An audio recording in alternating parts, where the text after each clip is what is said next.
Price the lord. Good news, ಶುಭ ವಾರ್ತೆಗೆ ನಿಮ್ಮೆಲ್ಲರನ್ನು ಕೂಡ ಈ ಮುಂಚಾನೆ ಸ್ವಾಗತಿಸುವವನಾಗಿದ್ದೇನೆ. ಈ ದಿನದ ವಾಕ್ಯ ಭಾಗಕ್ಕಾಗಿ ಫಿಲಿಪ್ಪದವರಿಗೆ ಬರೆದ ಪತ್ರಿಕೆ 4ನೇ ಅಧ್ಯಾಯ 19ನೇ ವಚನವನ್ನ ನೋಡ್ತೇವೆ. ನಮ್ಮ ದೇವರು ಕ್ರಿಸ್ತ ಯೇಸುವಿನ ಮೂಲಕ ತನ್ನ ಪ್ರಭಾವದ ಐಶ್ವರ್ಯಕ್ಕೆ ತಕ್ಕ ಹಾಗೆ ನಿಮ್ಮ ಪ್ರತಿಯೊಂದು ಕೊರತೆಯನ್ನ ನೀಗಿಸುವನು. ಪ್ರಿಯರೇ, ವಾಕ್ಯ ಹೇಳುವ ಹಾಗೆ ತಂದೆಯಾದ ದೇವರು ಕ್ರಿಸ್ತ ಯೇಸುವಿನ ಮೂಲಕ ನಮ್ಮ ಅಗತ್ಯತೆಗಳನ್ನ, ನಮ್ಮ ಕೊರತೆಗಳನ್ನ ನೀಗಿಸುವನು, ತಮ್ಮ ಐಶ್ವರ್ಯಕ್ಕೆ ತಕ್ಕ ಹಾಗೆ ಎಂಬುದಾಗಿ ಹೇಳ್ತಾರೆ.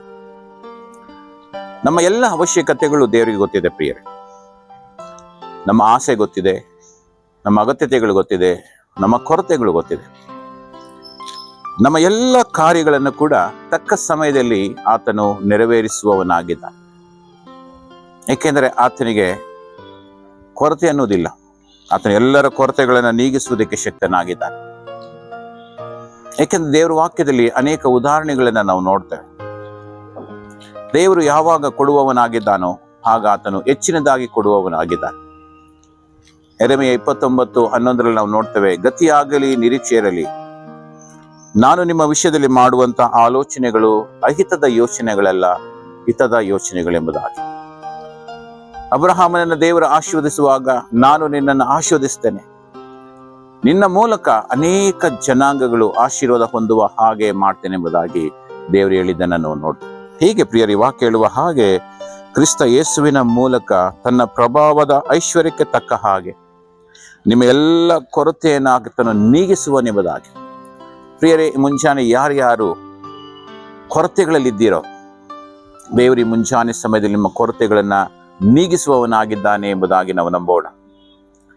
ಯಾಕೆಂದರೆ ದೇವರ ವಾಕ್ಯದ ನಂಬಿಕೆಯಿಂದಲೇ ನಾವೆಲ್ಲವನ್ನು ಹೊಂದಿಕೊಳ್ಳೋದಕ್ಕೆ ಸಾಧ್ಯ ಎಂಬುದಾಗಿ. ಈ ವಾಕ್ಯವನ್ನು ಕೇಳಿಸಿಕೊಳ್ಳುವಾಗ ನಾವು ನಂಬೋಣ, ನಮ್ಮ ಕೊರತೆಗಳು ಈ ದಿನ ನೀಗಲ್ಪಡ್ತವೆ, ನಮ್ಮ ಕೊರತೆಗಳು ಈ ದಿನದಲ್ಲಿ ನೀಗಲ್ಪಡ್ತವೆ, ನಮ್ಮ ಕೊರತೆಗಳು ಈ ದಿನದಲ್ಲಿ ನೀಗಲ್ಪಡ್ತವೆ ಎಂಬುದಾಗಿ ನಂಬುವಾಗ ಖಂಡಿತವಾಗಿ ದೇವರು ನಮ್ಮ ಕೊರತೆಗಳನ್ನ ಈ ದಿನದಲ್ಲಿ ನೀಗಿಸುವವನಾಗಿದ್ದಾನೆ. ಪ್ರಿಯರೇ, ಆ ನಂಬಿಕೆಯೊಂದಿಗೆ ನಾವು ಕಾಯೋಣ.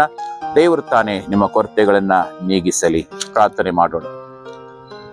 ತಂದೆಯಾದ ದೇವರೇ, ಈ ಮುಂಚಾನೆ ನಿನ್ನ ವಾಕ್ಯ ಹೇಳಿದ ಹಾಗೆ ಐಶ್ವರ್ಯಕ್ಕೆ ತಕ್ಕ ಹಾಗೆ ನಮ್ಮೆಲ್ಲ ಕೊರತೆಗಳನ್ನ ನೀಗಿಸುವನೆಂಬುದಾಗಿ ಹೇಳಿದ ಹಾಗೆ ಈ ವಾಕ್ಯವನ್ನು ಕೇಳುತ್ತಿರುವಂತ ಪ್ರತಿ ಒಬ್ಬೊಬ್ಬರ ವೈಯಕ್ತಿಕ ಜೀವಿತದಲ್ಲಿ, ಕುಟುಂಬ ಜೀವಿತದಲ್ಲಿ ಅವರ ಕೊರತೆಗಳು ನೀಗಲ್ಪಡಲಿ, ಆಶೀರ್ವಾದ ಹೊಂದಲಿ. ಹಾಗೆ ನೀನು ಮಾಡುವುದಕ್ಕಾಗಿ ಸ್ತೋತ್ರ. ನೀನು ಮಹಿಮೆ ಹೊಂದಿಕೋ. ಯೇಸು ನಾಮದಲ್ಲಿ ಪ್ರಾರ್ಥಿಸ್ತೇವೆ ತಂದೆಯಾದ ದೇವರೇ, amen. Praise the lord. God bless you.